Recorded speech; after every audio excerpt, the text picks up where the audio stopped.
Morning friends. ನಮ್ಗೆಲ್ಲ ಜೀವನದಲ್ಲಿ ಒಂದು ಹವ್ಯಾಸ ಇದೆ, ನಮ್ಮನ್ನ ಇತರರೊಂದಿಗೆ ಹೋಲಿಸಿಕೊಳ್ಳುವಂಥದ್ದು. ಅವನಿಗೆ ಎಷ್ಟು ಯಶಸ್ಸು ಬಂದಿದೆ, ಅವಳು ಎಷ್ಟು ಸುಂದರವಾಗಿದ್ದಾಳೆ, ಬೇರೆಯವ್ರ ಹತ್ರ ಎಷ್ಟು ಹಣ ಇದೆ ಅಂತ ನಾವು ಅನೇಕ ಬಾರಿ ಯೋಚಿಸ್ತೇವೆ.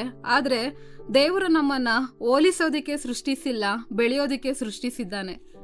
ಗಲಾತ್ಯದವರಿಗೆ ಬರೆದ ಪತ್ರಿಕೆ 6ನೇ ಅಧ್ಯಾಯ 4ನೇ ವಾಕ್ಯ ಹೇಳ್ತದೆ, ಪ್ರತಿಯೊಬ್ಬನು ತನ್ನ ಕೆಲಸವನ್ನ ಪರೀಕ್ಷಿಸಿಕೊಳ್ಳಲಿ, ಆಗ ತನ್ನ ವಿಷಯದಲ್ಲಿ ಅವನಿಗೆ ಸಂತೋಷವಾಗುವುದು, ಇತರರ ವಿಷಯದಲ್ಲಿ ಅಲ್ಲ. ಈ ವಾಕ್ಯ ಹೇಳ್ತದೆ, ಇತರರೊಂದಿಗೆ ನಿಮ್ಮನ್ನ ಹೋಲಿಸಿಕೊಳ್ಳಬೇಡಿರಿ, ನಿಮ್ಮ ಕೆಲಸದಲ್ಲಿ ಸಂತೋಷ ಪಡಿರಿ ಎಂದು. 1 ಕೊರಿಂಥದವರಿಗೆ ಬರೆದ ಪತ್ರಿಕೆ 3ನೇ ಅಧ್ಯಾಯ 6ರಲ್ಲಿ ಪೌಲನ್ ಹೇಳ್ತಾನೆ, ನಾನು ಸಸಿಯನ್ನ ನೆಟ್ಟೆನು, ಅಪೋಲೋಸನ್ನು ನೀರು ಹಾಕಿದನು, ಆದರೆ ಬೆಳೆಸುತ್ತಾ ಬಂದವನು ದೇವರು ಎಂದು. ಸ್ನೇಹಿತರೆ, ಇಲ್ಲಿ ಪೌಲನ್ ಹೇಳ್ತಾನೆ, ಬಿತ್ತುವುದು, ನೀರು ಹಾಕುವಂಥದ್ದು ನಮ್ಮ ಕೆಲಸ, ಆದರೆ ಬೆಳವಣಿಗೆ ದೇವರಿಂದ ಮಾತ್ರ ಎಂಬುದಾಗಿ. ಹಾಗಾಗಿ ನಾವು ಬೆಳೆಯುವಂತ ದಿಕ್ಕಿನಲ್ಲಿ ಪ್ರಯತ್ನಿಸಬೇಕು, ಹೋಲಿಸುವಂತ ದಿಕ್ಕಿನಲ್ಲಿ ಅಲ್ಲ. ಒಬ್ಬ ಶ್ರೇಷ್ಠ ಚಿಂತಕರು ಈ ರೀತಿಯಾಗಿ ಹೇಳಿದ್ದಾರೆ, comparison is the ಥೀಪ್ of Joy. ಅಂದ್ರೆ ಹೋಲಿಕೆ ಸಂತೋಷವನ್ನ ಕದ್ದುಕೊಳ್ತದೆ. ಹೀಗಾಗಿ ಹೋಲಿಕೆಯ ಬದಲು ಬೆಳವಣಿಗೆಗೆ ಗಮನ ಕೊಡಿ ಎಂಬುದಾಗಿ. ಫ್ರೆಂಡ್ಸ್, ಒಂದ್ಸಾರಿ 2 ಗಿಡಗಳನ್ನ ಒಂದೇ ತೋಟದಲ್ಲಿ ನೆಡ್ತಾರೆ. ಮೊದಲನೇ ಗಿಡ ವೇಗವಾಗಿ ಬೆಳೀತಾ ಬರ್ತದೆ, ಮತ್ತೆ ಎತ್ತರಕ್ಕೂ ಕೂಡ ಹೋಗ್ತದೆ, ಹಸಿರಾಗಿ ಕೂಡ ಅದು ಕಂಗೊಳಿಸ್ತದೆ. ಇನ್ನೊಂದು ಗಿಡ ನಿಧಾನವಾಗಿ ಬೆಳೀತಾ ಇರ್ತದೆ. ಅದು ದೇವ್ರ ಹತ್ರ ಅಳ್ತಾ ಹೇಳ್ತದೆ, ದೇವ್ರೆ, ನಾನು ಆ ಗಿಡದಂತೆ ಎತ್ತರವಾಗೋದಿಕ್ಕೆ ಸಾಧ್ಯ ಇಲ್ವಾ? ದೇವ್ರು ನಗ್ತಾ ಹೇಳ್ತಾರೆ, ನಿನ್ನ ಬೇರುಗಳು ಆಳಕ್ಕೆ ಹೋಗ್ತಾ ಇದೆ, ನೀನ್ ನಿಧಾನವಾಗಿ ಬೆಳೀತಾ ಇದ್ರು ಬಲವಾಗಿದ್ದಿ, ಬಿರುಗಾಳಿಗಳು ಬಂದಾಗ್ಲೂ ಕೂಡ ನಿಂತ್ಕೊಳ್ತಿ ಎಂಬುದಾಗಿ. ಕೆಲವೊಮ್ಮೆ ದೇವರು ನಿಧಾನವಾಗಿ ಬೆಳೆಯುವಂತೆ ಮಾಡ್ತಾ ಇದ್ದಾನೆ ಅಂದ್ರೆ ನೀವು ಬಲವಾಗಿ ನಿಂತ್ಕೊಳ್ಬೇಕು, ಮತ್ತೆ ಆಳವಾಗಿ ಬೇರೂರ್ಬೇಕೆಂಬುದಾಗಿ. ಹಾಗಾಗಿ ಫ್ರೆಂಡ್ಸ್, ಜೀವನದಲ್ಲಿ ತಡವಾದ್ರೂ ಪರವಾಗಿಲ್ಲ, ಇತರರೊಂದಿಗೆ ನಿಮ್ಮನ್ನ ಹೋಲಿಸಿಕೊಳ್ಳಬೇಡಿ. ಹೋರಾಟದಲ್ಲಿ ಬೆಳವಣಿಗೆ ಇದೆ.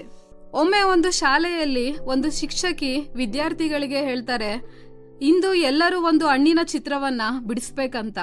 ಒಬ್ಬ ವಿದ್ಯಾರ್ಥಿ ಸೇಬನ್ನ ಚಿತ್ರಿಸ್ತಾನೆ, ಮತ್ತೊಬ್ಬನು ದ್ರಾಕ್ಷಿ, ಇನ್ನೊಬ್ಬನು ಮಾವು.